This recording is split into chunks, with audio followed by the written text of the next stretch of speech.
Years later, during a high-profile televised interview, the aloof professor was cornered by the host asking Professor Guu, now that you've achieved such monumental success and fame, is the man standing by your side today still the same one who endured those bitter years of poverty with you? Subconsciously, Guu Yao's fingers grazed the cheap tarnished silver bracelet on her wrist.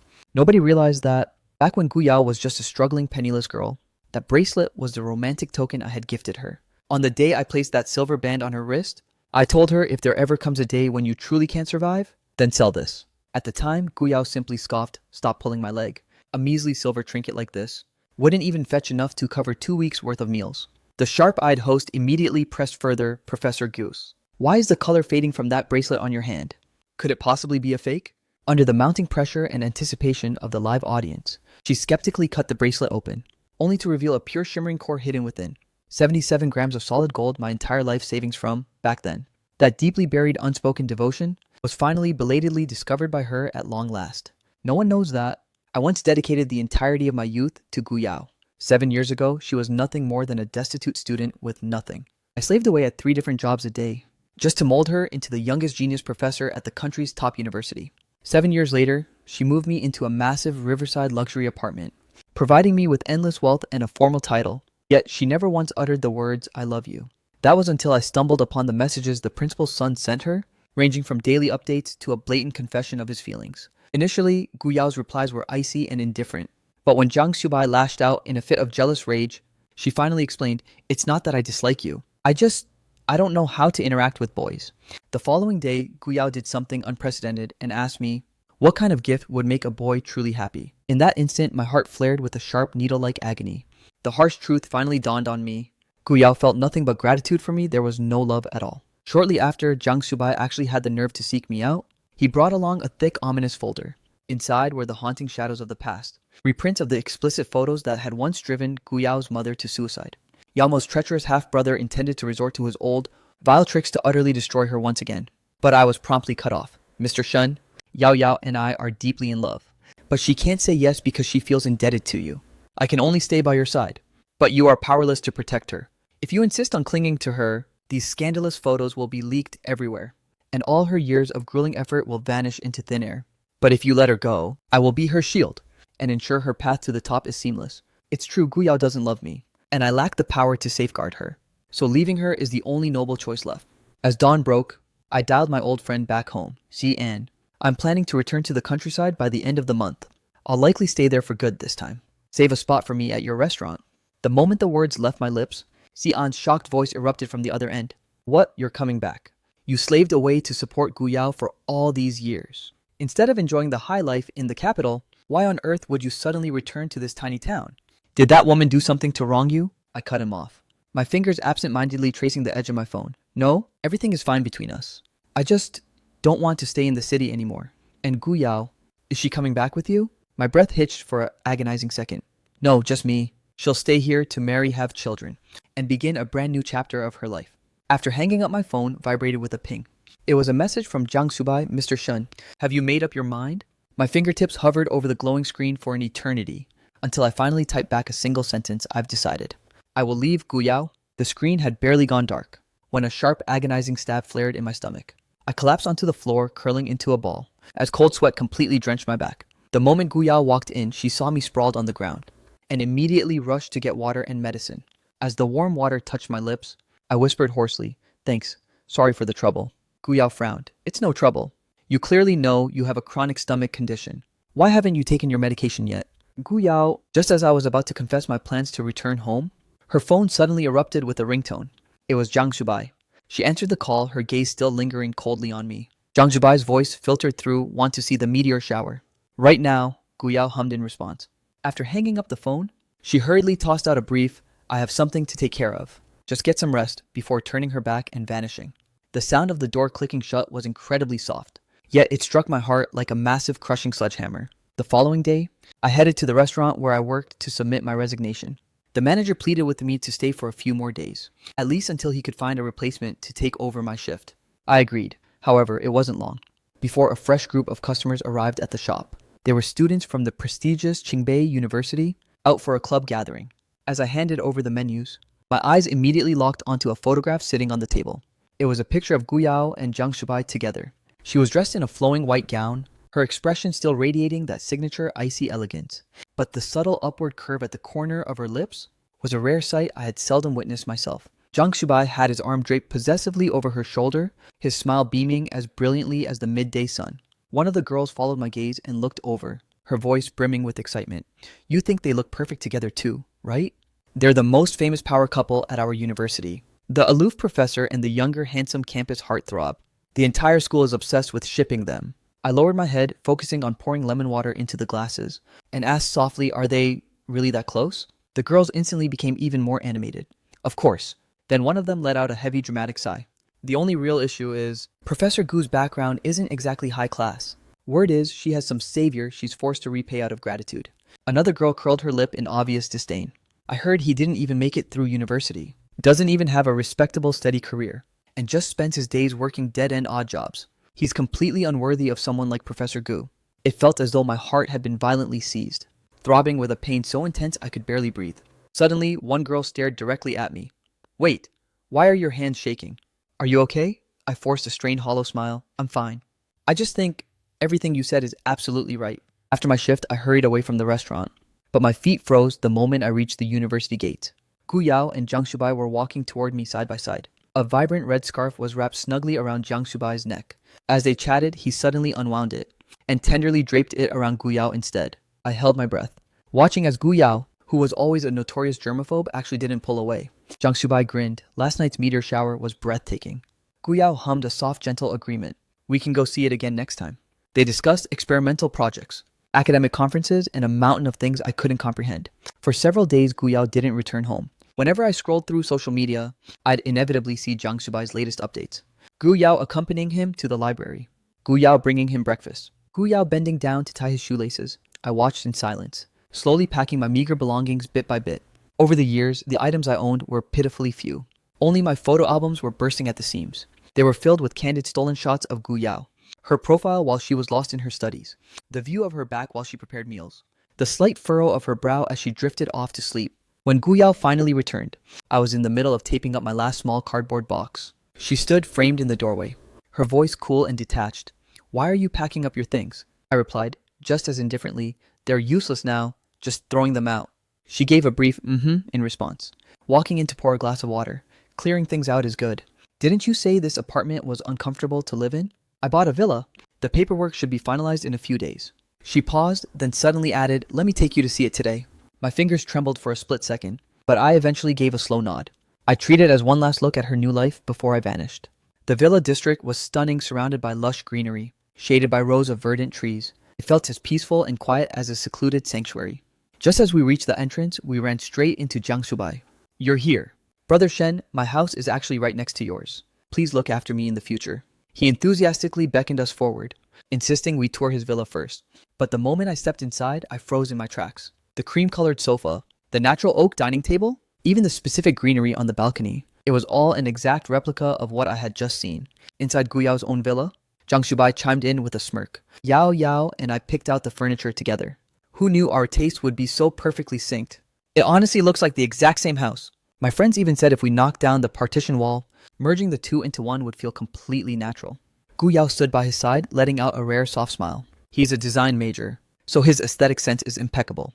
My heart felt like it had been pricked by 1,000 needles, a dense radiating agony. Of course, the moment I'm gone, they'll finally make it official. As lunchtime quickly approached, Jiang Shubai suggested we all grab a bite together. He selected a high-end French restaurant, where the menu was written entirely in French. I couldn't recognize a single word on the page. Guu Yao seemed to sense my overwhelming embarrassment, reaching out to take the menu. "I'll handle the ordering." Once the food arrived, I fumbled clumsily with the heavy silverware, accidentally tipping over my plate. Sauce splattered across the pristine white tablecloth, drawing looks of pure disdain from the surrounding diners. In a panic, I rushed to the restroom to scrub the grease off my hands, when suddenly a chorus of screams erupted from outside. Fire! My expression shifted instantly. My very first instinct was to charge out and find Guu Yao, but her seat was already cold and empty. I was shoved aside by the frantic crowd and tumbled to the floor, only to see Guu Yao supporting Jiang Shubai outside, urgently shouting to the driver, "To the hospital now." The car door slammed shut as they sped away into the distance. I stood there stranded and alone, the raw wounds on my hand throbbing with a searing heat. Yet it didn't even compare to a fraction of the pain in my soul. I made my own way to the hospital. After getting my injuries bandaged up, I went home and booked a one-way ticket out of the city. Falling into a heavy feverish slumber, I was haunted by dreams of the distant past. A 16-year-old Guu Yao stood by the riverbank, questioning why I had bothered to save her life. At 19, she would sit stubbornly at the midnight dinner table, insisting on waiting for me to return home. At 22, she held me tightly and whispered, "Shenxi, I'm going to make sure you live a life of luxury." But at 24, Guu Yao finally found someone to love, and she no longer had any need for me. When I finally drifted back to consciousness, Guu Yao was looming over my bedside, my personal cell phone clutched in her hand. She stared me down with a gaze as frigid as ice. "You bought a train ticket. Where exactly are you going?" I froze for a heartbeat, then muttered softly, "The anniversary of my grandfather's death is coming up. I'm heading back to my hometown." Guu Yao simply nodded in acknowledgement, never once suggesting that she would accompany me. Over the following days, she began hauling her belongings to the new villa. I deliberately kept my own luggage separate, claiming I wanted to double-check everything before moving. Guu Yao didn't give it a second thought, gradually clearing out every trace of her existence. The apartment was soon hollowed out and desolate. I sat alone in the center of the living room, listening to the rhythmic sound of my own breathing, echoing through the vast empty rooms. I stood up to discard some old useless junk. But upon my return, someone lunged from the shadows of the hallway and muffled my screams. Everything went black as I spiraled into unconsciousness. When I finally came to, I found myself bound tightly to a wooden chair, a coarse cloth stuffed into my mouth. The air was thick with the scent of an abandoned warehouse. Standing directly before me was a man whose features bore a striking 80% resemblance to Guu Yao. He looked down at me with pure, unadulterated contempt, sneering, "So you're the one who saved Guu Yao all those years ago? Planning to have her crawl back and fight me for the inheritance, are you?" This was Guu Yao's treacherous half-brother. My voice came out hoarse and strained. "Guu Yao never had any intention of fighting for the family fortune. It was your father who betrayed and failed her mother." Though my voice trembled with fear, every word was laced with conviction. Her mother was the one deceived. She was never a homewrecker. And Guu Yao isn't an illegitimate brat either. The man's expression twisted into a mask of rage. "You certainly have a big mouth for someone in your position." He gripped my jaw with a crushing force, forcing me to look up and dial Guu Yao's number. I gritted my teeth, refusing to yield to his demands. He let out a chilling, sharp sneer, and violently snatched the phone from my hand, immediately dialing Guu Yao's personal line. But he tried over and over again, and each time the call went completely unanswered. He looked at me with mocking disdain. "So the bond between you two, all those years of relying on each other, amounts to nothing. She couldn't care less if you live or die. Yet you're still so desperate to protect her." A sharp pang of agony pierced my chest, but I still forced out a hoarse response. "Guu Yao is nothing like the person you think she is." The man was instantly provoked into a rage. He drove a brutal fist directly into my abdomen. I curled into a ball as the searing pain took over, cold sweat instantly drenching my entire back. He leaned in, patting my cheek mockingly, and whispered, "Listen, for every call Guu Yao ignores, I'm pulling out one of your teeth. Let's see just how much agony she's willing to let you suffer." When the first tooth was ruthlessly ripped from my jaw, my vision went pitch black from the sheer intensity of it. A muffled, agonized whimper escaped from deep in my throat. Guu Yao didn't answer. A second, then a third, my mouth was a bloody mess. On the other end of the line, there was nothing but a haunting, hollow silence. Finally, just as the very last tooth was being extracted, the call actually connected. But the voice that drifted through was Jiang Xubai's. "Hello!" Yao Yao just fell asleep after pulling an all-nighter in the lab. "Is there something you need?" The man's gaze shifted toward me, now brimming with twisted pity. "Did you hear that? The woman you're risking your life to safeguard is ignoring you because she's busy with another man." How pathetic. Jiang Xubai sensed something was wrong. His tone grew wary and sharp. "Who is this? What's going on over there?" The man sneered coldly. "It doesn't matter who I am. Tell Guu Yao to get down here this instant. Unless she wants to be picking up this man's remains." I don't know how much time crawled by before the heavy warehouse doors were finally flung open. Echoing footsteps approached, but only Jiang Xubai appeared, standing there alone. He exchanged a few low-voiced, hushed words with the man. Finally, the man shot me one last mocking, icy glance, coldly stating, "Consider yourself lucky today." After he led his men out and vanished, Jiang Xubai rushed over with hurried steps, trembling as he helped me get to the hospital. The doctors painstakingly treated my gruesome wounds and fitted me with temporary dental implants. Jiang Xubai stood to the side, unable to even look at the wretched state I was in. "Thank you for taking this hit for Yao Yao," he muttered. "I've successfully negotiated terms with her brother. He won't be hounding her for trouble ever again." I asked in a hoarse, strained voice, "What kind of terms?" Jiang Xubai gazed at me in a heavy silence for a moment, shaking his head. "All you need to know is that as long as I'm here, Yao Yao will never be forced to repeat the tragedies of her past." I gave a slow, weary nod, my voice dropping to a barely audible whisper. "Don't ever let Guu Yao find out about what happened." During those days, while I was nursing my injuries, my phone suddenly vibrated with a jolt. It was a call from Guu Yao. Her voice remained as cold and aloof as ever. Where are you? I sent her my current location, and in less than 20 minutes, she appeared by the riverbank. She asked indifferently, why are you here all by yourself? She stood there beside me, her eyes fixed on the distant flowing surface of the river. I spoke up slowly, my voice heavy with emotion. I was just reminiscing about the old days. Do you still remember how things were when we first arrived in this city? She fell silent for a long, agonizing beat, her voice flat. You're always wallowing in the past. People need to focus on looking forward. I froze in shock, turning my head to look her in the eye. Don't you miss it at all? Her tone was eerily calm, laced with a trace of icy detachment, or perhaps even disgust. I don't miss any of it. My heart shuddered violently at her words. I desperately wanted to scream at her. Does the part you loathe so much include those years when we only had each other to survive? But the words reached my lips and I swallowed them back down. I forced a hollow, pathetic smile. You're right. We both need to keep moving forward, each pursuing our own separate futures. Just as I was preparing to take my leave, we crossed paths with Jiang Subai. Dressed in a light-colored shirt, he approached us with a bright smile. Yao, what a coincidence. I'm actually here with a group of friends for a little get-together at nightfall. Didn't you hit it off with them last time? Come join us for some fun. I stood off to the side, watching as Guu Yao, who notoriously despised socializing, actually gave a slight nod. Okay, once we reached the private lounge, Jiang Subai's friends immediately began hooting the moment they saw her. Whoa, look at the VIP our Subai managed to haul in today. If it isn't Qingbei's youngest genius, Professor Guu herself. Ordinary people could never dream of scoring an invite with her. Subai, you've really got some pull. Jiang Subai scratched his head sheepishly, giving them a playful shove. Stop talking nonsense. Someone noticed me and sized me up with a critical eye. And who's this? Jiang Subai glanced at me, his tone dismissive and casual. Just a waiter from a place near the school gates. He's also a friend of Yao Yao's. Several of them exchanged meaningful, mocking glances. Yo, a waiter? How does Professor Guu even know someone like that? That's a bit too low rent, don't you think? Jiang Subai quickly tried to change the subject. All right, enough. Let's start the game. I quietly found a dark corner to sit in, remaining completely silent. Soon they were clamoring to play a party game. Guu Yao was never good at games, and she lost in the very first round. The crowd roared with laughter. Penalty, penalty. We want to see your phone. Guu Yao handed her device over without a word. They opened her WeChat, instantly erupting into a chorus of suggestive whistles. Jiang Subai was the only person pinned to the top. In their chat history, there were exchanges for nearly every single day.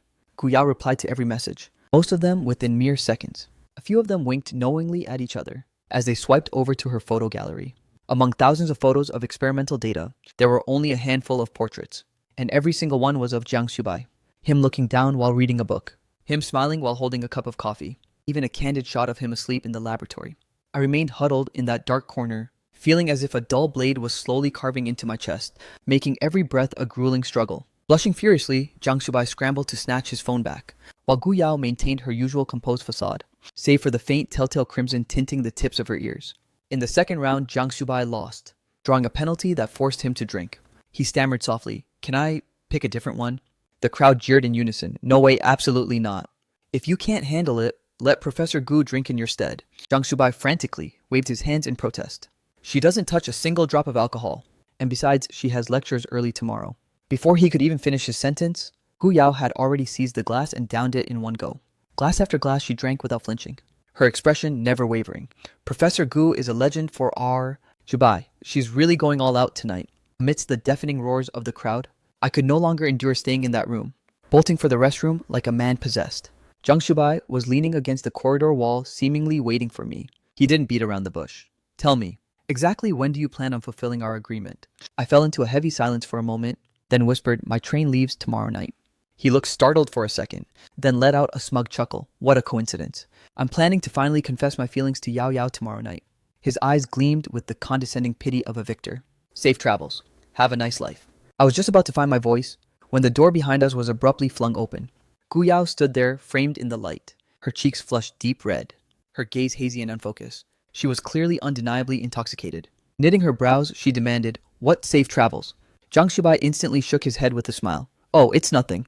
We were just chatting about some travel plans." Guu Yao didn't press him for details. She simply stumbled toward me with unsteady steps, grabbing my wrist with a firm grip. "Let's go home."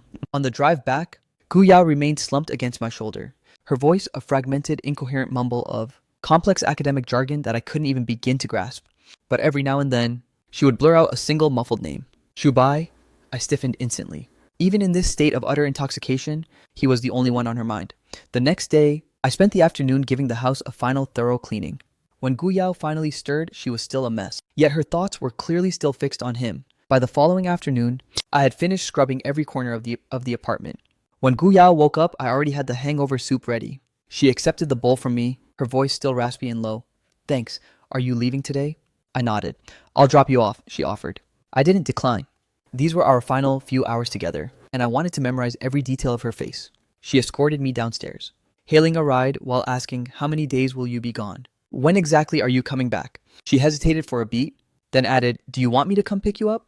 I opened my mouth to speak, but before I could answer, her phone erupted with a ring. It was Jang Subai. His voice filtered through the speaker, carrying an underlying tone that brooked no refusal. Yao Wao, can you make it to the lab right now? I have an urgent matter that needs your attention. Guu Yao's brow furrowed in frustration. I'm actually busy right now.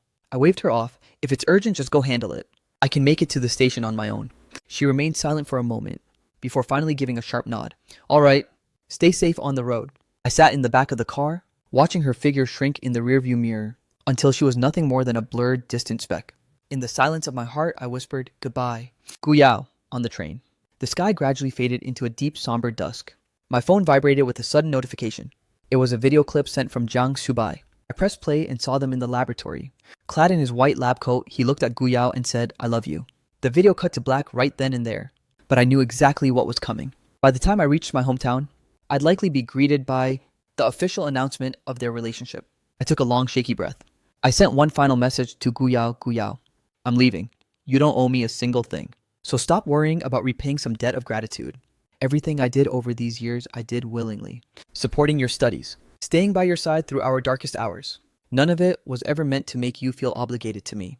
And it certainly wasn't so you'd waste your life paying me back. You have your own life now.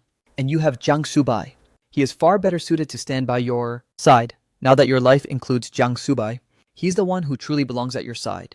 You have your brilliant future, and I have my own path to walk. From this moment on, we are strangers with no connection. I wish you and Jang Subai nothing but happiness. I too will find a joy that truly belongs to me. After hitting send, I powered off my phone. Staring at the scenery blurring past the window, I felt a strange hollow sense of peace. 10 years of obsession, 10 years of selfless sacrifice, 10 years of endless waiting. It all finally reached a definitive end at this very moment. Meanwhile, for Guu Yao, I love you. Staring into Jang Subai's expectant, hopeful eyes, Guu Yao stood frozen in place, completely lost for words in that heavy silence. Inside the laboratory, the rowdy cheers of the onlookers grew louder and louder. Get together, Professor Guu, say yes to Senior Jiang.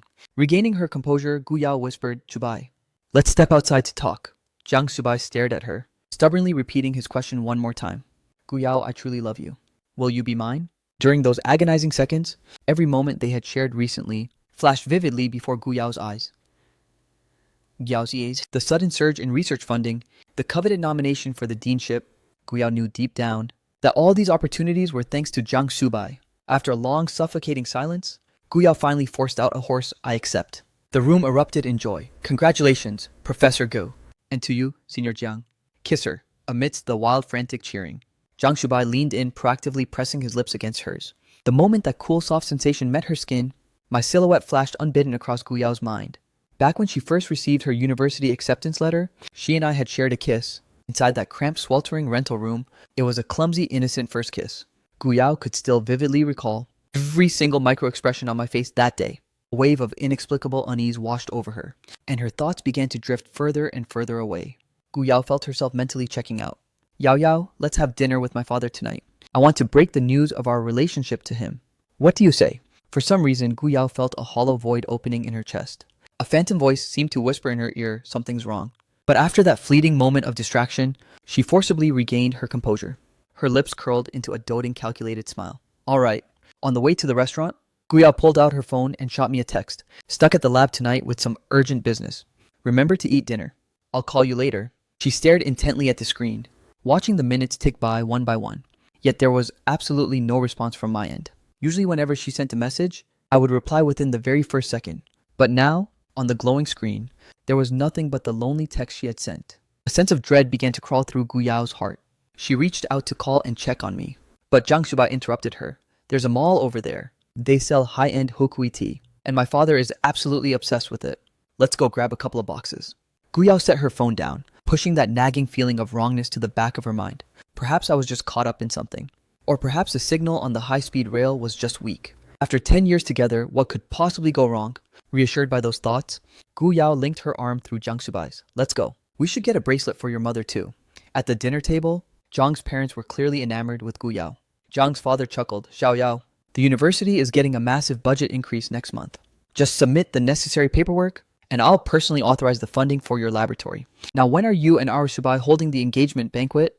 The dean's election is coming up next year, and I have very high expectations for you. Upon hearing the influential elder's words, Guu Yao couldn't suppress the surge of joy on her face. Thank you, uncle. Regarding the engagement, I'll leave it to you. I have high hopes. Hearing the powerful man's promise, Guu Yao's delight was palpable. Thank you so much, uncle. As for the engagement banquet, I'll defer to Subai's wishes. As long as he is happy, I am perfectly fine with whatever he decides. The dinner concluded with everyone in high spirits. Guu Yao had indulged in a few extra glasses, leaving her slightly lightheaded and intoxicated. Jiang Shubai helped her into the car, draping his arms possessively around her shoulders. He leaned in, whispering seductively into her ear, Guu Yao, stay with me and I can give you everything you've ever desired. Instead of taking Guu Yao back to her place, he brought her directly to his own private residence. Jiang Shubai reached out to caress her face, yet he hesitated to take things any further. His voice carried a sharp questioning edge. Yao Yao, do you truly love me? Of course I do. The sensation against his palm caused his voice to grow thick and husky. I love you more than anything. Guu Yao was indeed drunk, but she wasn't completely lost to the alcohol. She allowed herself to drown in the numbing haze. She had fought far too hard to reach this pinnacle of success. As for Shenxi, she would find a way to compensate him later. The atmosphere grew heavy and stifling. As their body heat rose in tandem, all words were swallowed in the heat of the moment, leaving behind nothing but broken, breathless whimpers. Morning sunlight filtered through the curtains, dancing on the bed. Jiang Shubai slowly drifted back to consciousness, only to find the spot beside him cold and empty. His phone was equally barren, not a single notification. This sudden silence caused a sharp jolt of inexplicable anxiety to flare up in his chest. If Guu Yao was genuinely tied up with urgent business, she used to always send someone to inform him. She would never just vanish like this, leaving no word and no trace. However, that flicker of unease quickly evaporated. What could possibly go wrong now? After all, the biggest obstacle in his way was me, but I was already long gone. And even now, within the depths of Guu Yao's heart, I likely didn't matter as much as a single strand of his hair. With that smug thought, he finally rolled out of bed and leisurely packed his things to head back to campus. Guu Yao had awakened early that morning. A dull throbbing ache from the alcohol pulsed in her head as she prepared to head back to the university. Guu Yao had awakened at the crack of dawn. Her head was heavy with a lingering hangover, causing her to call out reflexively, Shenxi, I want some, but she cut herself off mid-sentence, as the cold realization hit that this wasn't her home. The person sleeping beside her wasn't the man who would jump up at her slightest word to brew her hangover soup and tenderly massage her temples.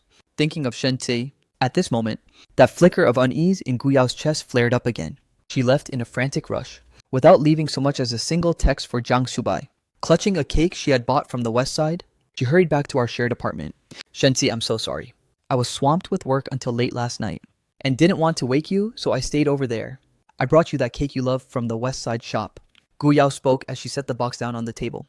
But usually the moment I heard the door, I would be right there at the entrance to welcome her home. This time I was nowhere to be seen. She called out instinctively, Shenxi. Guu Yao pushed open the bedroom door, only to find a hollow empty room. She searched through every single room one by one, but there was no sign of me anywhere. It was only then that it suddenly clicked for her. I had mentioned going back to my hometown yesterday. Of course I wasn't home. Guu Yao exhaled a long breath of relief, even mocking herself for being so paranoid. How could she have entertained such an absurd thought? 10 years. Shenxi had been with her for 10 whole years. How could he possibly just up and leave? But a single sheet of paper left on the table suddenly caught her eye. She snatched it up to look, and with just a single glance at the writing, her heart began to throb with a violent, erratic rhythm. Guu Yao shook her head in sheer disbelief. No way. How is this possible? Guu Yao frantically fumbled for her phone, unaware that her hands were shaking uncontrollably. Those hands which usually operated delicate lab instruments with absolute precision now struggled with the simple task of unlocking a screen. Those once steady, expert hands were now fumbling so pathetically that the simplest gesture seemed impossible. After 2 failed attempts, she finally managed to access her phone and tapped into our chat history. Why are you suddenly telling me all this? You've totally misunderstood everything about Jiang Shubai. But before she could finish her frantic explanation, she was met with a piercing red exclamation mark. You are no longer friends with this contact. Please send a friend request before messaging. Refusing to give up Guu Yao. bombarded the chat with message after message, but she was only greeted by a row of glaring red icons. The dread in her heart grew into a suffocating tide. Guu Yao dialed my number, her mind consumed by sheer panic and desperation. A cold robotic voice echoed in her ear.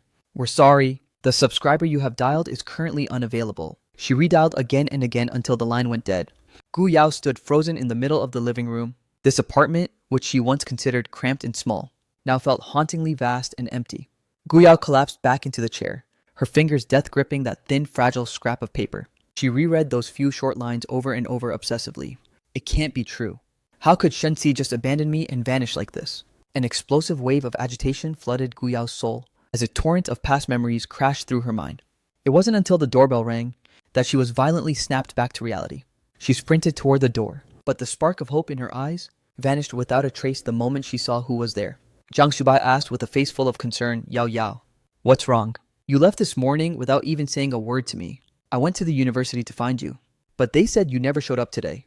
Has something happened?" Guu Yao didn't bother answering his question. She simply stepped aside to let him in. "You told Shenxi about us, didn't you?" Zhang Shubai's footsteps faltered instantly, his expression freezing for a split second. But very quickly, he regained his usual composed facade.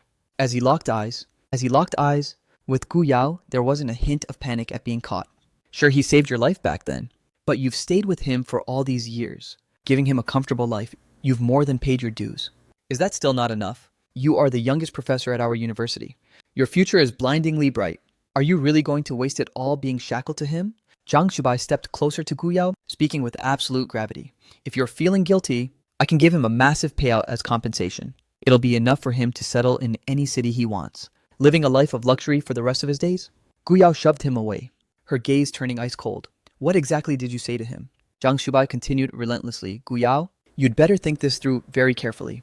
You're talented, certainly, but this world is crawling with talented people. Without my backing, you'll end up reliving the same nightmare you faced at 16. Shenxi can stay by your side through the struggle, but he provides zero leverage for your career, and he definitely can't skyrocket you to the top. Are you truly satisfied with just this, forever carrying the stigma of being an illegitimate child?" Zhang Shubai didn't press her any further. He simply placed the breakfast he brought on the table.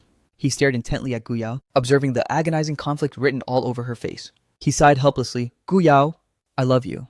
I don't care about your past or where you came from. Our agreement still stands permanently, and everything I said at the banquet last night is still true." Once Zhang Shubai left, the apartment plummeted back into heavy, suffocating silence. Guu Yao was spiraling into a pit of raw pain and indecision. Could she really just throw all of this away? From that small, prejudice-ridden backwater town to becoming the youngest professor at a top-tier university, it had taken her an entire decade. During those 10 years, she endured endless hardships and swallowed a mountain of humiliation. She had fought tooth and nail to become a professor. It took a grueling 10 years of her life. 10 years of blood, sweat, and bitter tears, weathering constant bullying and mockery. She had climbed too far to reach this peak to fail now. Giving it all up was simply out of the question. But what about Shenxi? Ever since their high school graduation, he was the one juggling 3 jobs at once, just to pay for her tuition, sacrificing everything to give her a better life, until he literally worked himself to the point of exhaustion. On one side was a glorious, limitless future. On the other, the man who never once left her side. Guu Yao was paralyzed, caught in an impossible choice. Guu Yao drifted back into my bedroom. I never really owned much to begin with. Most of the items in here were things Guu Yao had insisted on buying for me. But even with those remaining pieces, Guu Yao couldn't ignore how the room felt hauntingly, devastatingly empty. In this house, every single trace of the life we built together had been systematically erased. The thoughtful gifts she had given me, the souvenirs from our travels, even those photos I used to treasure like gold, were all gone, leaving no trail behind. She perched herself on the bay window, staring blankly at the world outside. Withered yellow leaves spiraled toward the pavement, when a sudden glint caught her eye, making her bolt upright. She peered under the bed at a small reflective object. Guu Yao reached under the frame to retrieve it, carefully wiping away the thin layer of dust. In that moment, a vault of buried memories swung wide open. This was from her very first scholarship, the jade pendant she had bought specifically for me. Back in our hometown, when a boy comes of age, the elders of the family always prepare a jade pendant for him. More than just a simple ornament, it represents a sacred pledge, carrying the sacred blessings and expectations of one's kin. Back then, both he and I were dirt poor, sometimes struggling just to keep our stomachs full, let alone affording such luxuries. I never breathed a word about it. Yet every time I caught a glimpse of a jade pendant on someone else, I couldn't help but steal a few extra glances. The raw envy and longing were impossible to suppress. So the moment she secured her very first scholarship, she immediately went out to buy a pendant for me. It was a humble token. So the second she received that first scholarship check, she used it to purchase a jade pendant for me. It was made of the most basic material, costing only a few hundred, but when I first laid eyes on that jade, I actually tried to make her return it. Even so, Guu Yao clearly witnessed the sheer spark of joy and adoration in my eyes. That was our very first real argument. But in the end, I finally accepted it. From that day on, I wore it around my neck every single day, hardly ever taking it off. Guu Yao squeezed the jade pendant tightly in her palm, as an infinite tide of memories flooded her soul. When Guu Yao finally returned to the laboratory, 2 full days had already passed. In that short span of time, she looked completely haggard. Jiang Shubai acted as if nothing had ever happened. Approaching Guu Yao with his usual charm, he said with a grin, "Look at these are the hotels my parents scouted for our engagement banquet. Pick whichever one you love the most." Jiang Shubai seemed absolutely certain that she would accept, forcing the catalog directly into her hands. Guu Yao stared blankly at the photos in her hands and pointed at one completely at random. Jiang Shubai ignored her obvious lack of enthusiasm, proactively draping his arm around her shoulder. "Guu Yao, I'm truly thrilled that you've finally seen reason." Guu Yao didn't recoil from his touch. Later that evening, during their date, Guu Yao slid a perfectly sliced steak over to Jiang Shubai. Jiang Shubai beamed at her. "Guu Yao, you're the best." Staring at Jiang Shubai's radiant smile, Guu Yao saw a flickering phantom of my younger self. The very first time we ever tried Western cuisine, both of us were incredibly clumsy and out of our element. We couldn't get the hang of the knives and forks, and ended up asking the waiter for chopsticks just to finish the meal. It was dubbed Western cuisine, but in reality it was just cheap processed meat. The flavor didn't even come close to this. Yet Guu Yao's straying thoughts kept drifting back to that humble moment. Jiang Shubai frowned, asking, "Yawa, what's on your mind?" "I called your name twice and got zero reaction." Guu Yao snapped back to the present, bearing the emotions in her eyes. "It's nothing. I was just caught up thinking about the experiment." She masked the turmoil in her gaze. "It's nothing. My mind just wandered back to my research." Jiang Shubai sounded somewhat peeved as he spoke. "You're actually thinking about work while on a date with me. Since tomorrow is a holiday, you're coming with me to the amusement park." Facing Jiang Shubai's demand, Guu Yao's mind was suddenly flooded with the image of me at that same park. It was back when our situation had finally improved, and she had been the one to eagerly bring me there, lost in those memories. Guu Yao gave a dazed mechanical nod, granting Jiang Shubai's request. "Yao, yao, yao, yao." It took 2 sharp shouts from Shubai for Guu Yao to finally blink. What happened?" Jiang Shubai said with a flicker of genuine irritation. "What is wrong with you today? Why do you keep spacing out like this?" Faced with Jiang Shubai's interrogation, Guu Yao found herself completely speechless. She couldn't say it was because she had been here with me before, or that every single familiar corner of this place forced her to think of me. Seeing Guu Yao's persistent silence, Jiang Shubai's frustration reached a boiling point. Guu Yao quickly tried to soothe him. "I'm so sorry. Didn't you want to ride the carousel? Come on, I'll go with you." Hearing that Guu Yao was willing to join him on the ride, Jiang Shubai's mood instantly brightened. He even placed a childish cartoonish headband onto Guu Yao's head, and surprisingly, she didn't even protest. The carousel offered a professional photography service, and Jiang Shubai paid an extra premium just to ensure the staff captured a few more shots. Guu Yao sat on that wooden horse feeling like she was on pins and needles.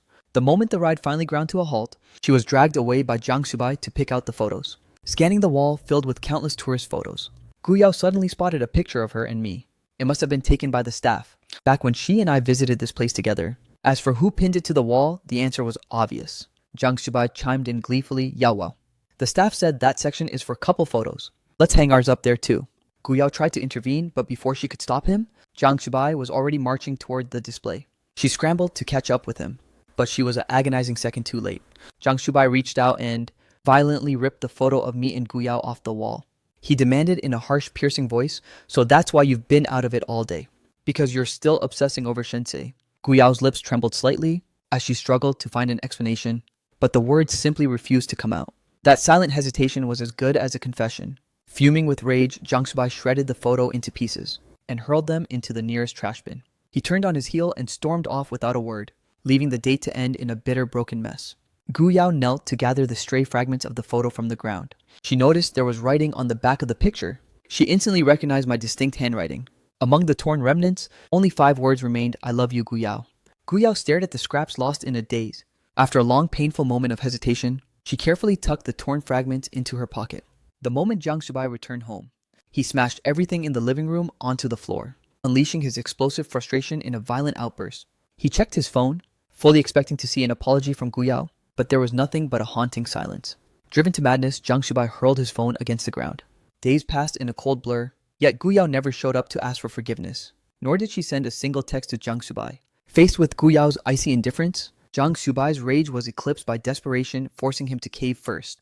He went to Guu Yao's office, taking her hand and whispering softly, "Yao Yao. I was way too impulsive that day, I'm sorry." Even though Guu Yao was the one at fault, now that Jiang Shubai had swallowed his pride to apologize, she found she couldn't stay angry any longer. She simply responded in a flat tone. "Let's grab dinner together later tonight." "All right." Guu Yao's words acted as the perfect olive branch for Jiang Shubai, and he didn't waste the opportunity to play along. "Yao Wao, I'd love to have dinner with you, okay?" With those words, Guu Yao offered Jiang Shubai a way out, and he seized the chance to drop his act. "Yao Wao, let's promise never to fight like that again, okay?" Guu Yao gave a faint detached hum of agreement. They had agreed to meet at 7 o'clock, but since her lab work wrapped up early, Guu Yao headed out to pick up Jiang Shubai for their meal. However, just as she reached the door, she heard voices drifting from inside. It was Jiang Shubai boasting to one of his friends. "So, you really managed to chase that Shen Si guy away?" Jiang Shubai let out a mocking sneer, a man with no degree, who barely survives on pathetic odd jobs. Getting rid of him was child's play. But he seemed genuinely devoted to Guu Yao. "I just used that past incident to threaten him a little, and the coward actually chose to leave on his own." The friend pressed further. "Does Guu Yao have any idea that you and her half-brother actually conspired together to set her up?" The moment those words hit her ears, Guu Yao felt the blood in her veins turn to ice. The sole reason she had agreed to be with Jiang Shubai was because her half-brother had resurfaced to blackmail her about being illegitimate, threatening to leak scandalous photos of her mother. If those secrets had ever been exposed to the public, the devastating impact on her career would have been even more brutal than what she faced at 16. Just when she was at her absolute wit's end, Jiang Shubai had appeared like a savior, claiming to have put a stop to the entire nightmare. He had even made a show of destroying every single compromising photo of her mother right in front of her. In that instant, the Damocles sword hanging over Guu Yao's head had finally been removed. That was why she felt so indebted to Jiang Shubai. At 16, I was the one who pulled her from the wreckage. At 26, it was Jiang Shubai who supposedly scrubbed away every shameful stain from her troubled past. She felt she had no other choice, and so she had given herself to Jiang Shubai. But now the sickening reality set in. This entire nightmare was a trap orchestrated by Jiang Shubai himself. He had colluded with others just to coerce her into his arms. The people inside remained completely oblivious, unaware that Guu Yao was standing right outside as Jiang Shubai kept talking. Those inside hadn't noticed a thing. While outside, Guu Yao listened to Jiang Shubai's every word. He chuckled confidently, "She'll never find out. She won't know the truth for as long as she lives." Guu Yao, hearing Jiang Shubai's smug admission, retracted the foot she was about to step inside with. She stood frozen outside the door like a silent ghost, even suppressing the sound of her own breathing. She wanted to know what else he dared to say, when he thought she wasn't watching. And he certainly did not disappoint her, sneering, "Man, Guu Yao is just way too naive. I actually thought their 10-year bond would be somewhat unbreakable. But for a tiny bit of my father's influence, she was willing to kneel before me like a dog, discarding 10 years of history with her own hands." Hearing this, Guu Yao's breath hitched in her throat. So in his twisted mind, that was the kind of woman she actually was. Guu Yao gasped for air, chest heaving, like a drowning victim desperately clawing at a single fragile straw.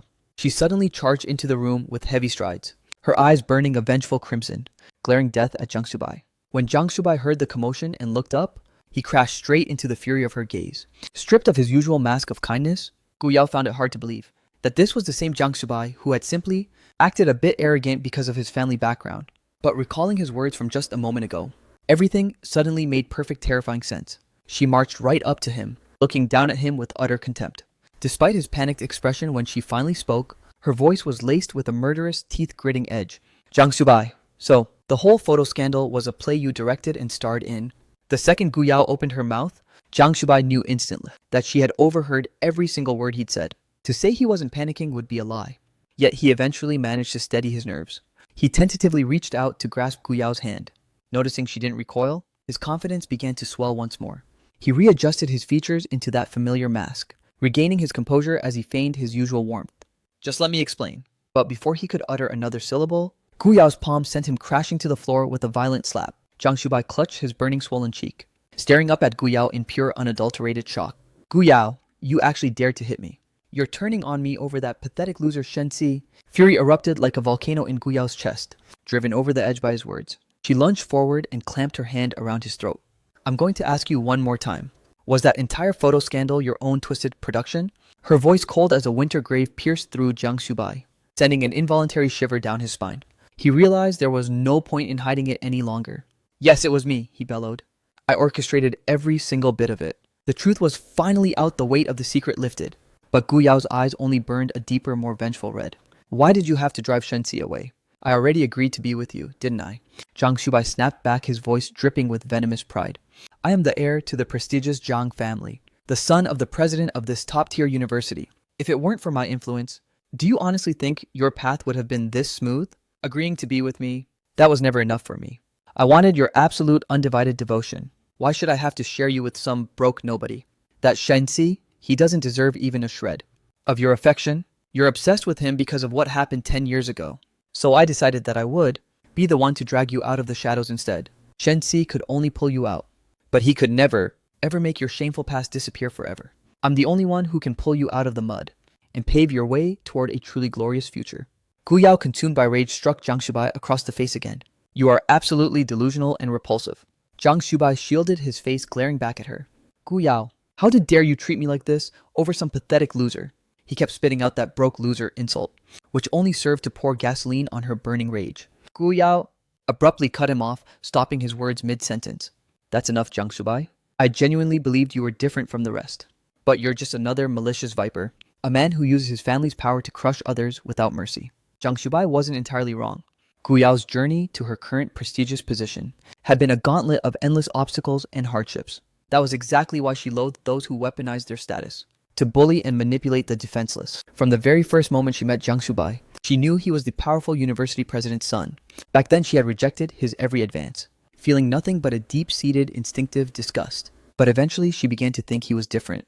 He seemed to have a genuine passion for his academic craft, possessing the grit to complete a grueling experiment by practically living in the lab for an entire week. Despite being the golden boy of the president, his treatment of his classmates and lab peers seemed incredibly humble and kind. She thought Jiang Shubai was a cut above the rest, and under his relentless day-to-day pursuit, Guu Yao actually felt her heart start to flutter for him. But staring at Jiang Shubai now, she realized how pathetically deluded her judgment had been. To ensure she could never escape his grasp, he had concocted such a vile, underhanded scheme.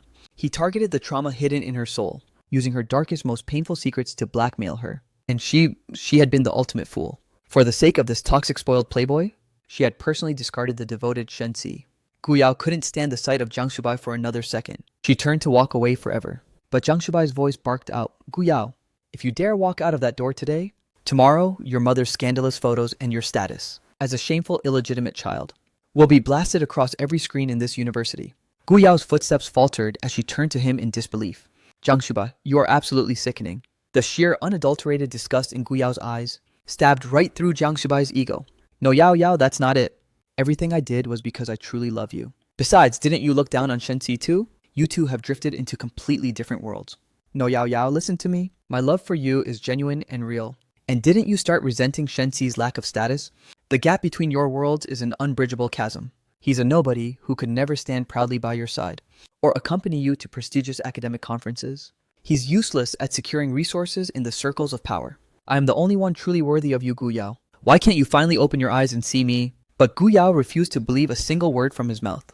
She wouldn't even grant him another second of her time, utterly rejecting every twisted logic he presented. With a look of pure loathing, she spat out, I can't believe I ever trusted a snake like you. If you hadn't been pulling these 6 strings behind my back, Shenxi and I would never have ended up like this. You truly make my skin crawl. The venom in her words made him freeze for a moment, perhaps because every layer of his pathetic savior, facade, had been violently ripped away. Jiang Shubai stared at her with a fixed, haunting intensity, making her feel a prickle of genuine unease. Just as she turned her back to leave him forever, he suddenly burst into a jarring, hysterical laughter. That sound made her footsteps falter in confusion. Her brow furrowed into a deep, sharp scowl, and she turned back with eyes full of disdain. What's so funny? Jiang Shubai hauled himself up from the sofa, locking eyes with her as his gaze warped into a mixture of pure resentment and mockery. I'm laughing at how pathetic you are. Guu Yao, you call me malicious and cruel. But do you really think you're any better than me? You're the one who was unfaithful to your feelings. You're the one who betrayed Shenxi's devotion. You're the one who drove him to the point of leaving. So why are you standing there playing the innocent victim? His voice grew more heated and indignant with every word. He lunged forward, closing the distance between them. Look at you spouting all this self-righteous trash. Does anyone actually believe you're some tragic lover? 10 years of history yet, after only a few months of my pursuit. You discarded him as if he meant nothing at all. You keep crying about me abusing my power. But think long and hard about it, Guu Yao, about all the conveniences my father provided you. The resources, the opportunities, you took them all. You're nothing but a woman who'd sell her soul for fame. The type of person who would abandon everything for power. Shenzi saw through your facade, saw how many opportunities you chased. You're just a fame-hungry climber who would throw anyone under the bus. Shenzi finally saw the real you, and that's why he chose to walk away. And didn't you just mope for a few measly days? Before eagerly agreeing to get engaged to me, each word felt like a razor-sharp blade, stabbing directly into her heart, robbing her of the very air in her lungs. She stumbled back, desperate to put distance between them. But Jiang Xubai had no intention of letting her off the hook. He pressed on. The reason you're so furious today, is it actually because of Shenzi, confronted with his brutal interrogation? Guu Yao couldn't squeeze out a single word of defense.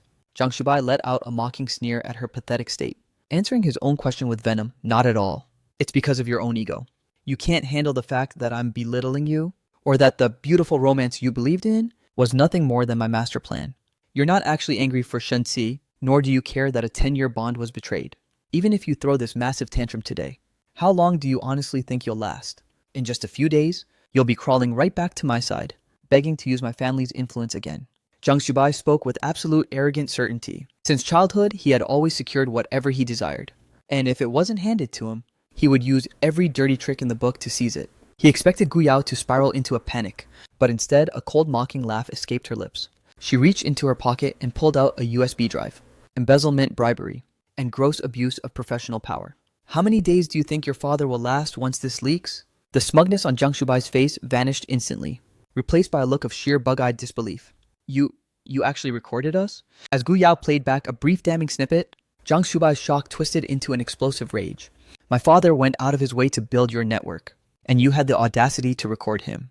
Guu Yao, you really are a heartless, ungrateful viper. Shenzi sacrificed his entire education for you, only for you to toss a 10-year love away like trash. I cleared the path for you, even begged my father to help. I swept away every obstacle in your way, and even pleaded with my father to introduce you to elite circles. And yet you still treat us like this, Guu Yao. I truly deeply misjudged your character. In the face of his venomous insults, Guu Yao didn't waste her breath on a long defense. She simply stated in a frigid tone, Jiang Xubai, you were the one who started this by blackmailing me. Why is it only despicable when the tables are turned? If I'm not a little ruthless? Was I supposed to let you lead me by the nose forever? Jiang Xubai finally spiraled into a total panic, losing every ounce of his usual arrogant swagger. He pleaded in a low, trembling voice, Yao Yao, I know I messed up, I admit it. You can't hand that flash drive over, please. I'm begging you on my knees. I'll even go and apologize to Shenzi. I'll do whatever you want, anything at all. But Guu Yao didn't spare him a single shred of pity. Jiang Xubai, you're the ones who forced my hand. She violently shoved him aside, and marched out the door without a hint of hesitation. Guu Yao didn't leak the contents of the drive immediately, but from that moment on, it became a razor-sharp blade hanging over Jiang Xubai's head. One fateful day, Jiang Xubai stared at the medical report 3 weeks pregnant. A smug, triumphant grin curled across his lips. Clutching that single piece of paper, he cornered Guu Yao right at her front door. Yao Wao, we're having a baby. Jiang Xubai thrust the report toward her, his hand reaching out to stroke her still flat stomach. Guu Yao stared down at the pregnancy test result, then shifted her gaze back to the man standing before her. Her eyes darkened into a bottomless cold abyss. Let's just act like none of that past drama ever happened. I'm an only child, the sole heir to my family. Once we're married, my parents will use every resource they have to skyrocket your career. Let's start over, okay? Do it for the sake of our child. Guu Yao leaned in and hissed into his ear. I have no intention of keeping this mistake. The moment the words left her lips, her bodyguard stepped forward, physically hauling Jiang Xubai away from her. Jiang Xubai roared in a frenzy, Guu Yao, you can't do this. This is your own flesh and blood. But Guu Yao remained completely unmoved, stating with a voice like absolute zero, my children will only ever be fathered by Shenzi. The thing inside me right now is nothing more than a parasite. As soon as she finished speaking, she ordered her guards to book an immediate abortion. Jiang Xubai's frantic protests and pleas were useless. He was left stranded outside the operating room, forced to watch helplessly, as his final spark of hope was extinguished. This final provocation had totally pushed Guu Yao over the edge.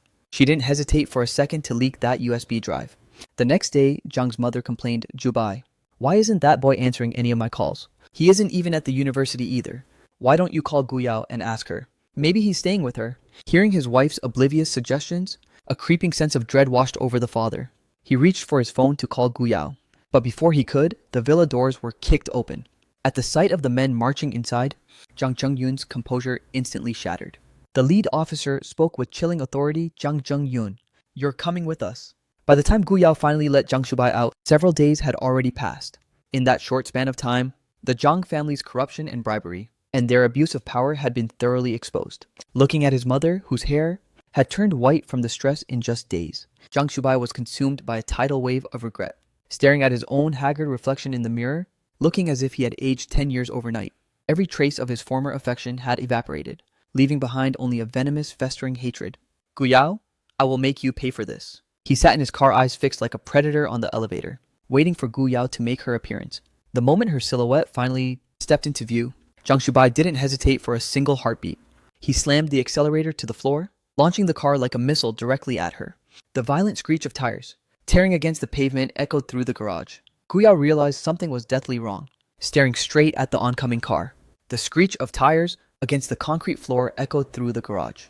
Guu Yao sensed the impending danger, turning her head toward the vehicle's direction. Seated in the driver's seat, a murderous Jang Shubai locked eyes with her as he lunged. This is all your fault, you ruined my life. Go to hell. A thunderous crash reverberated through the underground parking. Guu Yao collapsed, clutching her mangled leg in agony. Jang Shubai's car had smashed into a structural pillar, leaving him unconscious amidst the wreckage. When Guu Yao finally regained consciousness, a searing pain shot through her right leg. Her assistant waiting by her side saw her wake up and rushed over full of concern. Professor Go, your leg is severely fractured. The surgeon insisted you must get absolute rest post-op. Guu Yao asked exhaustedly, where is that lunatic Jang Shubai? The assistant replied, he suffered a massive head injury. He's currently in a comatose state in the ward. Also, there's one more thing. Jang Jung-yoon committed suicide in his prison cell. When his wife heard the news, she followed him shortly after. Not a single ripple of emotion flickered in Guu Yao's eyes. Find someone to cremate the bodies. A few days later, Jang Shubai finally woke up. The moment he opened his eyes, he met Guu Yao's gaze. Those ice-cold predatory eyes instantly choked the words right out of his throat. His body began to tremble uncontrollably from pure terror. The bodyguard standing behind Guu Yao placed 2 ceramic urns on Jang Shubai's bedside cabinet. Noticing the confusion in Jang Shubai's eyes, she spoke in a frigid tone, these are your parents' ashes. The moment he realized what was in those jars, Jang Shubai became hysterical. Guu Yao, my parents treated you so well. How could you be so heartless to them? Jang Shubai lunged to grab the 2 urns, but he was easily pinned down by the bodyguards. With brutal, unrelenting force, they dragged him into the bathroom, and right there before his very eyes, they took every last ounce of ash from those urns and flushed them down into the sewer. He let out a scream of utter despair. Every single speck of their remains was flushed into the dark depths of the sewer. He let out a scream of pure agony. No! Pinioned by the bodyguard's iron grip, Jang Shubai could only glare at Guu Yao in despair. In the end, he watched helplessly as his parents' final traces were obliterated forever. Already physically weak from his injuries, the sheer trauma of the moment caused him to black out. The assistant later reported Jang Shubai's condition to Guu Yao. The doctor says Mr. Jung has suffered a mental break, and his psyche is completely fractured. Guu Yao's expression remained chillingly dark. If his mind is gone, then ship him off to a psychiatric asylum. Jang Shubai shrieked as the nurses approached, don't touch me. Who gave you permission to put your hands on me? The nurses ignored his cries, pinning him down, as they injected a heavy dose of sedative into his veins. Jang Shubai tried to fight back, but the potent chemicals surged through him, quickly draining the strength from his limbs. He could only watch on in total helplessness, as the nurses prepared vial after vial and pumped the drugs into his system. Once the final injection was administered today, Jang Shubai thought the torment might briefly end, until he heard the nurse's cold voice, Jang Shubai. The doctor says your condition is far too severe. You're scheduled for immediate electroconvulsive therapy. Jang Shubai had lost all control over his body, unable to even form a single word of protest. The nurses wheeled his bed into the shock therapy room. Pinned to the mattress, Jang Shubai looked at the nurse, with eyes brimming with silent, desperate pleas. The nurse didn't even grant him a glance, systematically sticking the cold electrode pads onto Jang Shubai's trembling body. The icy touch of the pads sent a shiver of dread through him. Another nurse stood by the controls of the machine nearby. Electroshock therapy commencing now. As the nurse's words fell like a death sentence, violent surges of electricity tore through Jang Shubai's body.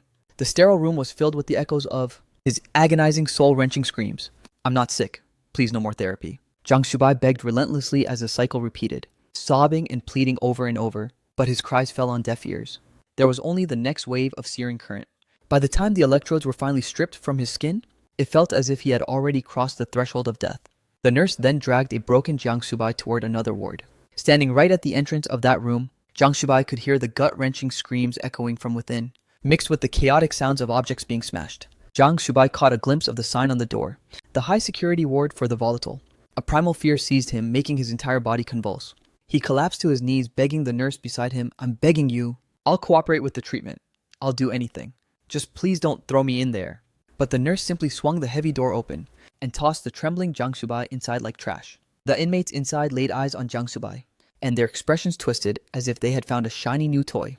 They lunged at him all at once. Jiang Shubai pounded on the door, frantically screaming for salvation. But the mob clamped their hands over his mouth, dragging him into the shadows at the back of the ward.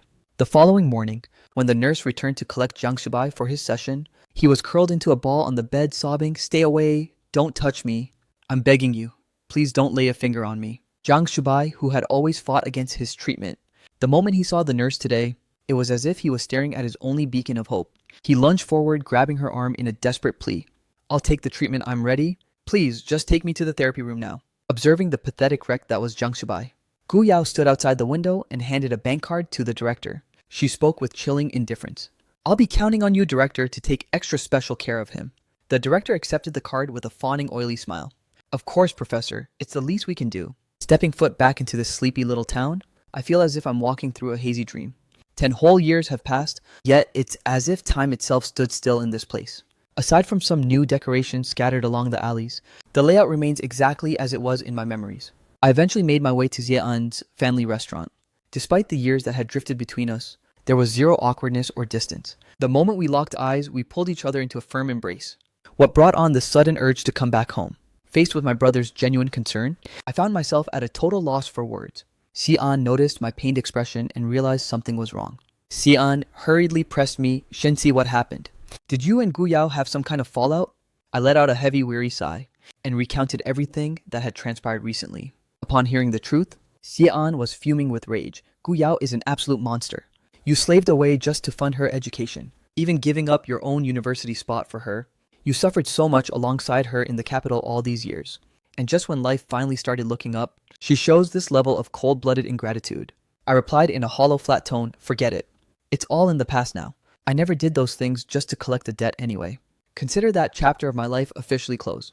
From now on, I'll be working here with you. So don't you dare go stabbing me in the back too." Xian quickly reassured me, "Business is actually booming here. I heard some massive conglomerate is sending a team to scout this area for a major project very soon. They're planning to build a luxury resort here. The scenery out there hasn't changed a bit, has it?" I gave a slow, contemplative nod. Xian continued his enthusiastic tour. "That old temple we used to frequent, it's been fully renovated now and turned into a major local tourist hotspot. Since we're closed for a break today, how about we go take a stroll through it?" I followed Xian into the familiar temple grounds.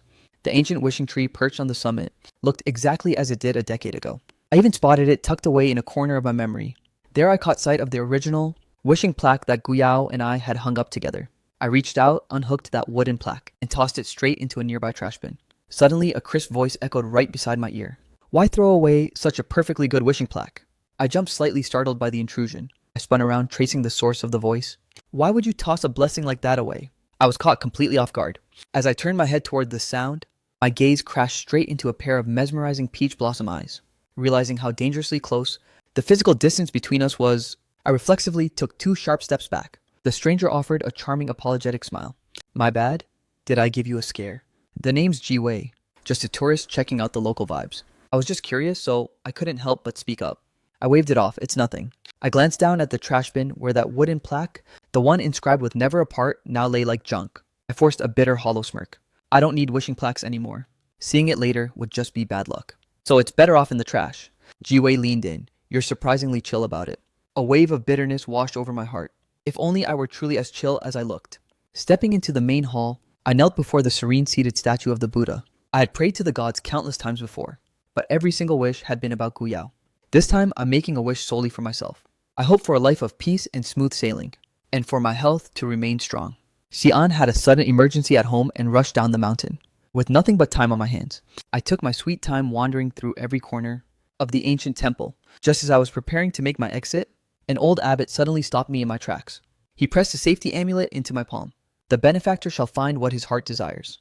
Leaving behind that cryptic, mysterious sentence, he simply turned and walked away. I stood there completely bewildered. As I began my descent, the sky abruptly turned a bruised purple. Faint rumbles of thunder began to growl from above. Then massive raindrops started pelting down like stones. I remembered there was a small shelter along this path, so I sprinted toward that direction. But midway through my dash, I spotted a figure collapse on the side of the road. I rushed over to get a closer look, only to find it was Jiwei, the girl from the temple. She looked deathly pale, her face drained of color, clutching her chest with a white-knuckled grip. Without a second thought, I knelt beside her. Jiwei. What's wrong? Speak to me. My mind raced as I focused on her. I leaned in close to check on Jiwei. What happened to you? Faintly hearing my frantic shouts, Jiwei struggled to flutter her eyes open. Panic surged through me as I began rifling through her pockets. Finally, I discovered a tiny vial of medicine and quickly forced the pills into her mouth. The downpour intensified, turning into a relentless deluge, leaving both of us completely drenched to the bone. Once Jiwei regained a flicker of consciousness, I managed to haul her toward the shelter of the pavilion. As the sky gradually faded into a deep twilight, the distant echoes of voices calling out for Jiwei began to ripple through the air. I immediately shouted back to draw them near. After handing Jiwei over to her private security, I finally trudged back to the solitude of my home. The heavy drenching from the previous day took its toll. I woke up with my body burning from a high fever, making it impossible to show up at Zhe-An's restaurant. I downed some medicine, hoping a quick rest would clear the cobwebs, but my head only throbbed with more intense vertigo. Hearing a knock, I forced my staggering body to the door. But the moment I saw Jiwei standing outside, my vision went black and I collapsed instantly. When I finally came to, I was lying in a hospital bed. Jiwei's voice drifted into my ears. Don't move. Your IV drip isn't finished yet. I tilted my head slightly to look at her. Jiwei handed me a glass of water. Thank you for saving my life yesterday. The doctor said you stayed in the rain way too long, and the cold triggered this severe fever. I took the water from her hand. Thank you. Jiwei shook her head with a soft smile. Don't thank me. I'm the one who owes you a massive debt. When I was heading down yesterday, my heart just seized up.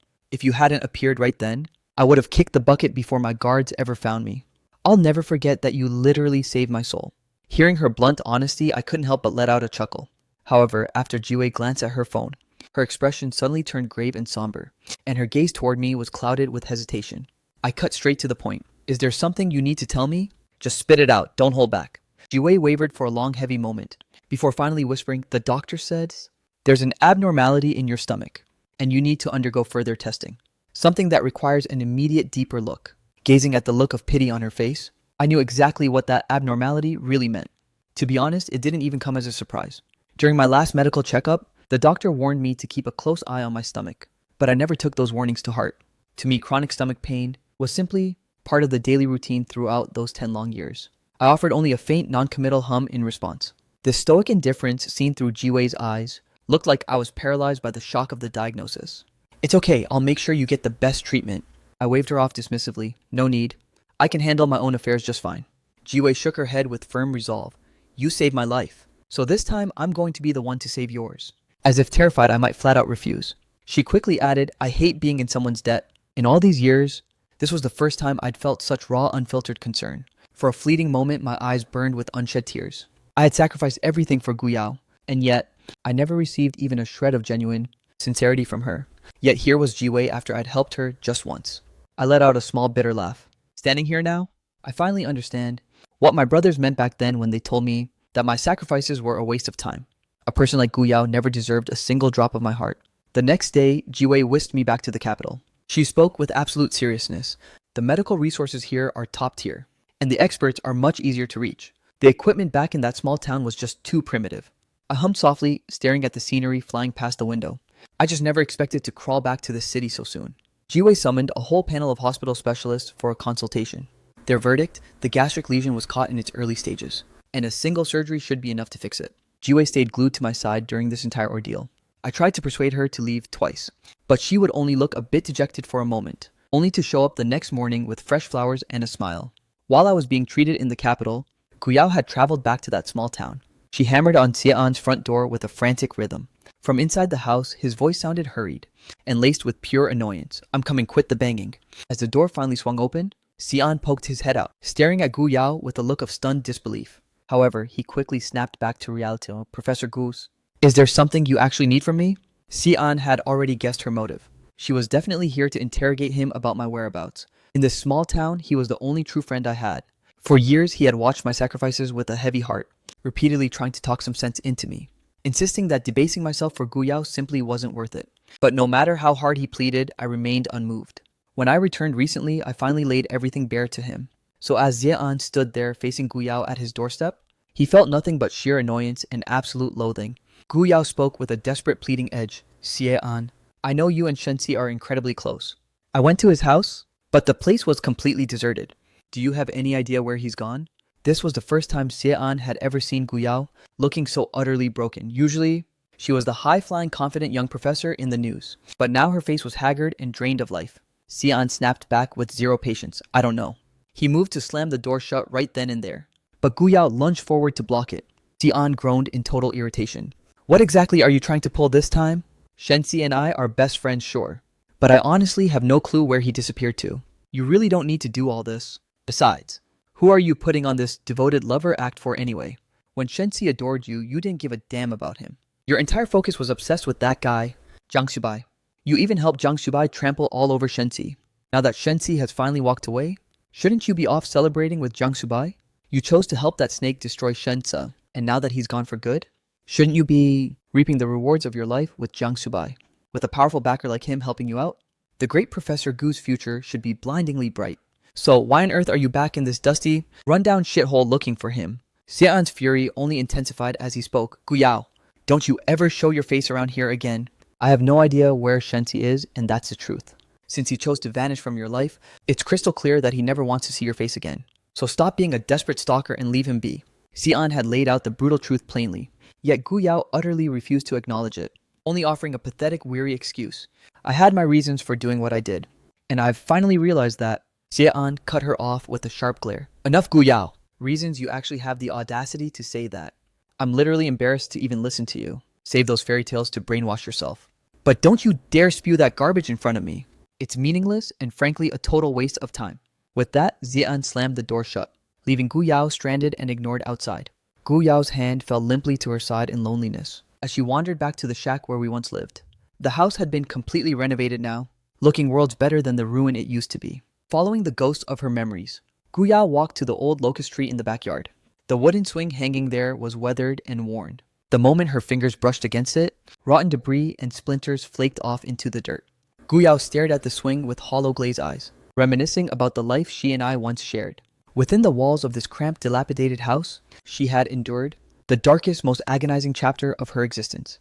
Back then, the thin walls couldn't drown out the toxic rumors, the vile insults, and the constant mockery that would relentlessly hiss and burrow into her mind like a plague.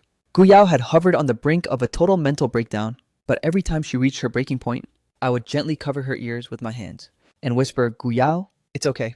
I'm right here by your side. We've been together for 10 years. No matter what kind of hell we face, all you have to do is turn around 10 years, regardless of the time or place. You would always find me standing right behind you. At the start, when she saw me slaving away for her tuition, juggling 3 different back-breaking jobs a day, with fingers swollen and raw from frostbite in the dead of winter, she would press tender, tearful kisses onto my scarred hands. Shensi, I swear I'll give you the life you deserve.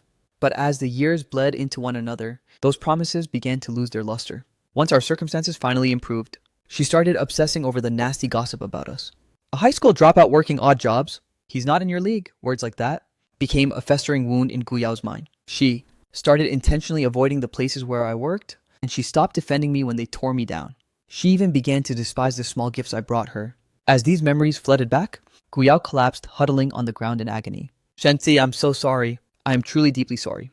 Meanwhile, in the capital, I gave Jiwei a helpless smile and said, you really don't have to visit every single day. I'm perfectly capable of looking after myself.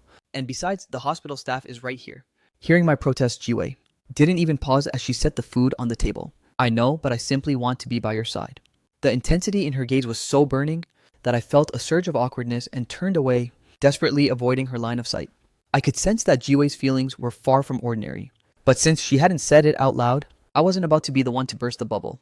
Jiwei seemed to read my mind perfectly. She used my heroic act from the mountain as her ultimate shield every single time. I have some business tomorrow, so I might not make it. Make sure you eat properly while I'm gone. Your surgery is coming up fast. The doctor said you need high-protein meals to ensure a smooth and speedy recovery. The moment Jiwei stepped out, a heavy silence descended upon the hospital room. Staring at the fading twilight outside the window, I felt an unexpected wave of restlessness. It seemed I'd actually grown accustomed to Jiwei chirping away by my side every day. The sterile atmosphere of the hospital felt suffocating. Everything here was just so dull and depressing. I have to admit, chatting with Jiwei day in and day out had actually lifted my spirits quite a bit. With the surgery looming over me, a flicker of genuine fear began to stir in my heart. I wandered down to the small garden below the hospital. When a familiar voice suddenly called out, I turned around to see Guu Yao feeling so dazed that I almost mistook her for a mere hallucination, until she rushed toward me with frantic eyes, attempting to throw herself into my embrace, only for my instinctive recoil to send a sudden paralyzing chill through her frame. She was forced to awkwardly pull her hands back, asking in a cracked, hoarse voice, "Are you ill? Why are you here? What happened? Have you been holding up okay lately?" After a fleeting moment of being stunned, I retreated a few more steps, maintaining the cold distance expected between strangers. I gave a flat greeting and replied, "I appreciate the concern, Professor Guu. Everything is perfectly fine." Before Guu Yao actually faced me, she believed she had steeled herself for this encounter. But seeing my icy, detached demeanor, her heart couldn't help but throb with a sharp, sudden ache. She parted her lips to explain, yet found herself utterly lost on where to begin. She could only stammer out nervously, "Shen Ti, I was wrong. I truly messed up. I've already thrown Jiang Subai into the asylum, and the Jiang family has been hauled off for corruption. Everything I did back then, I was forced into a corner. You have to understand, I climbed to this position at such a young age, with countless vultures watching me waiting for a slip-up. There was never anything real between me and Jiang Subai. I love you. You are the only person I genuinely want to be with." The confession I hadn't heard in 10 long years was now spilling out of her mouth so effortlessly. I stared at her and let out a self-deprecating laugh. "Guu Yao, saying this now is absolutely, utterly meaningless. There is no longer any connection between us. Who you love or don't love, or who you choose to spend your life with is none of my business." Once again, I ruthlessly voiced the very reality she was desperate to avoid, bluntly ignoring her fragile state. Guu Yao shook her head uncontrollably, her complexion turning a deathly shade of white. Her lips trembled as she denied it. "No, Shensi, that's not it at all. I know I committed so many sins in the past, and that I shattered your heart into pieces. But Shensi, I know now that I took your love for granted. I used pain as a twisted way to validate your devotion, but I swear I finally understand how wrong I was. Could you just—" I cut her off, my voice carrying a faint, barely perceptible tremor. "Guu Yao, do you know what hurts me the most? It's not that you broke my heart time and time again. It's that after you crushed me, you still assumed I could never leave you. You thought I deserved the abuse. I did love you. I loved you enough to throw away my own education, grinding through 3 jobs just to keep you in school.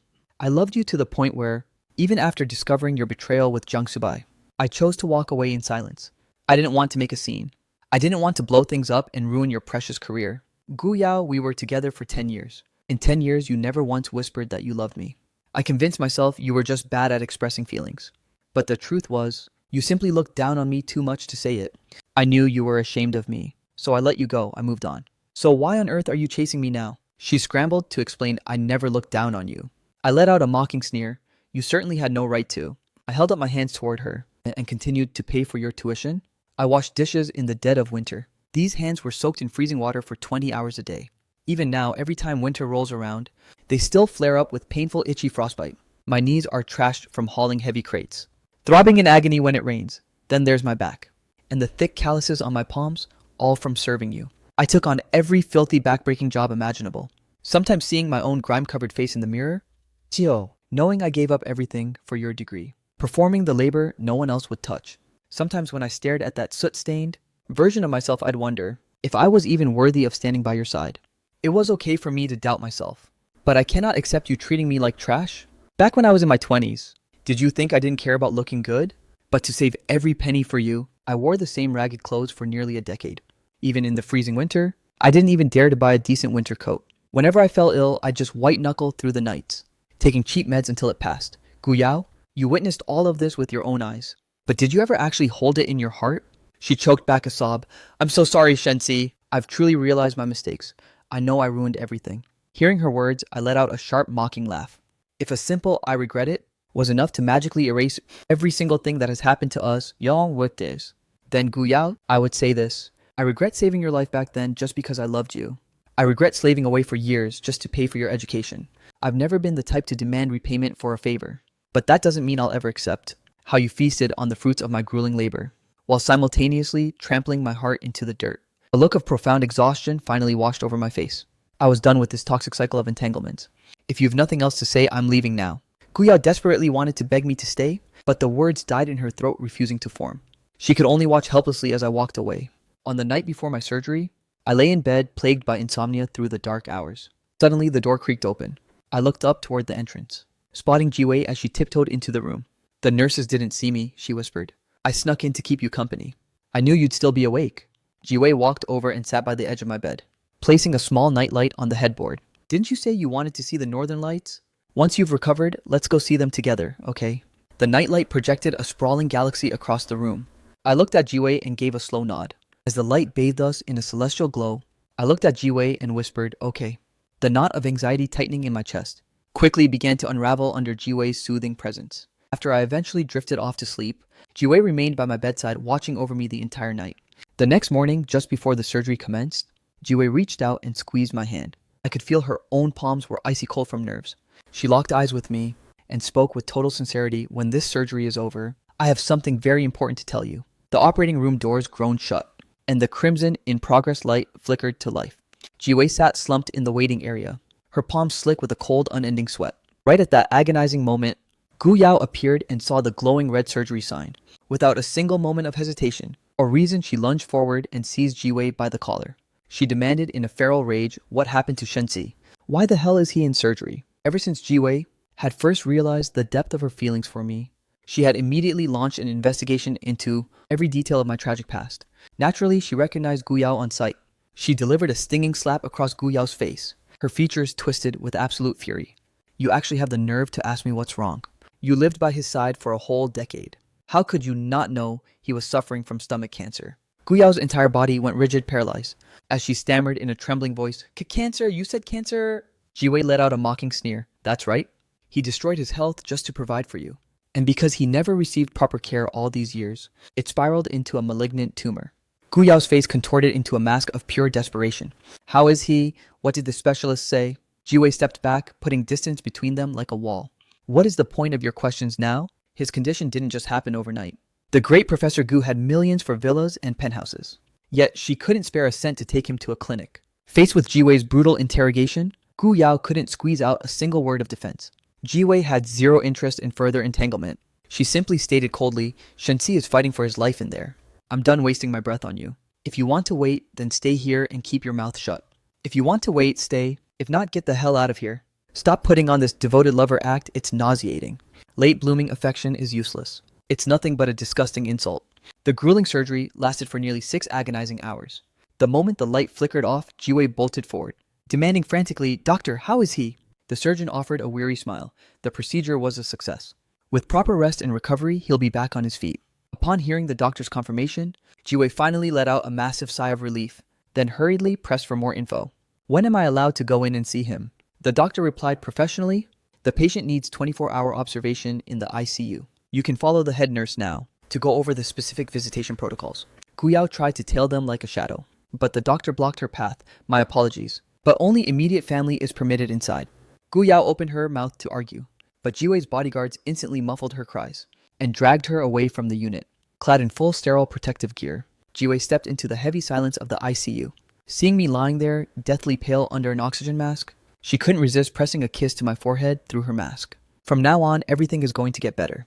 By the time I finally drifted back to consciousness, I had been moved back to a standard recovery ward.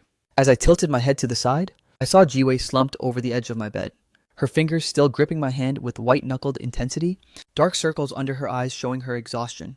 Just as I attempted to gently slide my hand away, Jiwei jolted awake in an instant, nervously fussing over whether I felt any pain. I gave a slow, weak shake of my head and forced a small smile. "The pain pump is doing its job perfectly." Jiwei's eyes instantly welled up with tears. She clutched my hand and began to sob. "You scared me to death. You've been out cold for 2 whole days.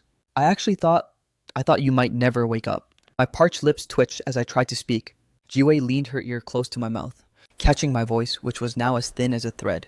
"You said you had something to tell me after surgery." My lips moved again, barely audible. Jiwei pressed her ear even closer to my lips, straining to hear my frail, wispy voice. "What was it you wanted to say to me once this was over?" Jiwei leaned into my ear and whispered softly, "Shen-Ci, I love you. You don't have to give me an answer right now. Just focus on getting your strength back first.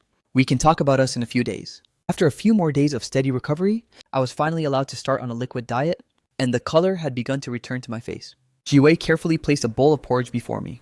She whispered softly, "Careful, it's still steaming. Take it slow." I reached out, catching her wrist as I spoke gently, "Jiwei, there's something I need to tell you." I locked eyes with Jiwei, gazing at her strikingly radiant face, as a montage of everything she had done for me during this ordeal flashed through my mind. From the vibrant bouquets delivered like clockwork every day, to every single bowl of medicinal soup she brewed by hand, and that meticulous, unwavering care before and after my surgery. On the surface, these were all just minor gestures, but it was precisely these small things that truly moved me. The memories of her kindness surged like a tide in my chest, nourishing a seed buried deep in my soul until it finally broke through, the soil taking root and beginning to bloom. I realized I've long since moved past the age of craving explosive, do-or-die cinematic romances.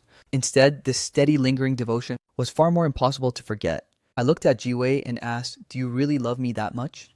She didn't hesitate for a heartbeat before nodding, even though I don't have some high-flying, glamorous career. She shook her head instantly. "That doesn't matter.